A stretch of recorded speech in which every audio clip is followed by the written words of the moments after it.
Wanted to show you on the subject of Medicare for All, just some of these comments from John Oliver's show the other day. And so he was talking about Medicare for All. He released it this morning.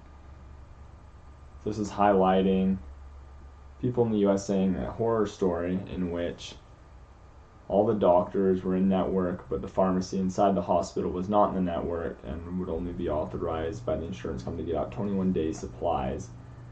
So he went on to say that he would have had to drive 181 miles round trip to the in-network pharmacy, which would then only be authorized to give a 30-day supply. Talks about $230 monthly pre-tax for insurance.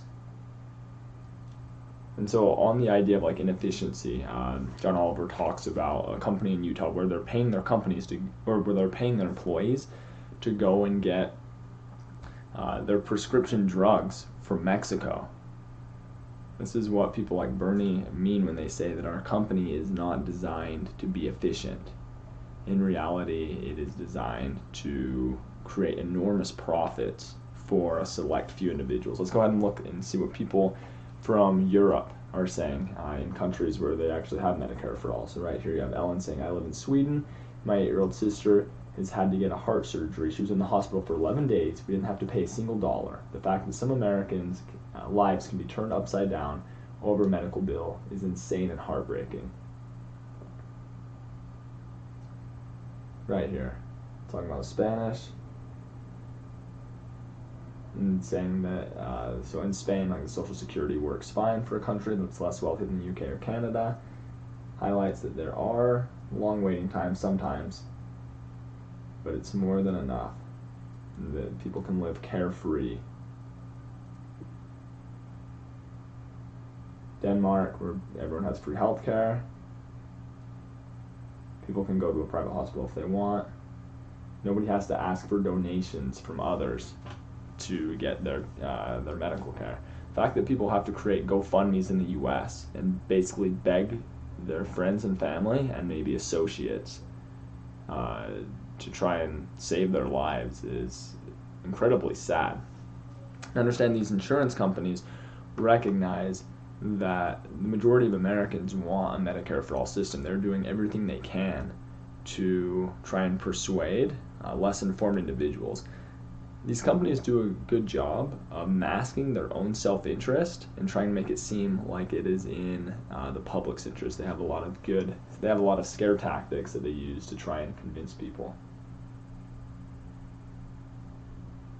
Okay, right here, talking about that argument against Medicare for All. It takes away choice. And this guy's highlighting that this excuse is ridiculous because a lot of Americans don't really have a choice. Saying that this person's cousin wakes up in the middle of the night vomiting from pain because he can't afford to go to the dentist. He didn't choose that. It talks about a boyfriend who still hasn't gotten wisdom teeth taken out and 2 broken teeth because he can't afford the money. And people can't choose that. Yeah, that idea again that it's like healthcare is not the typical consumer good where you can really like shop around and then choose what you want to do. Because when people are in enormous amounts of pain, they just want that pain to end. So people profiting off it. That's just something that a lot of people find ridiculous. And keep in mind, these companies that are running ads against Medicare, these big insurance companies, where do they get the money to do that?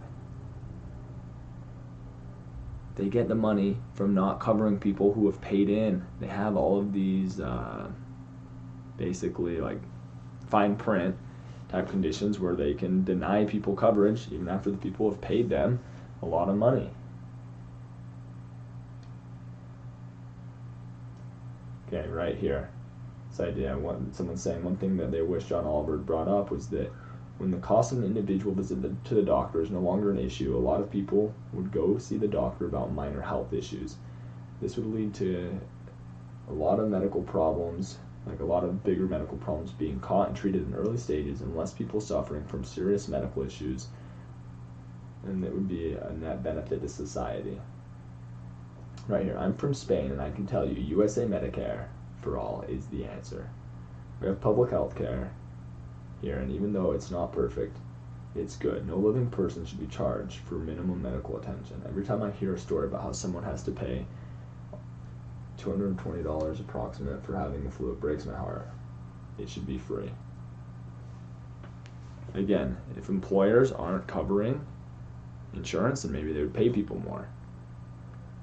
Maybe there'd be more entrepreneurs that would say, hey, my entire family isn't dependent on health insurance now. I have enough money saved. I can start that business that I've really been wanting to try. There are all types of things that make Medicare for All extremely valuable and extremely popular. And anyone who's arguing against it, there's a chance that they're either subject to propaganda or B, they have some type of benefit from the insurance industry. Understanding the entire industry would crumble if Medicare for All were to be passed. So, of course, they're going to do everything in their power to fight against it. Thanks for watching.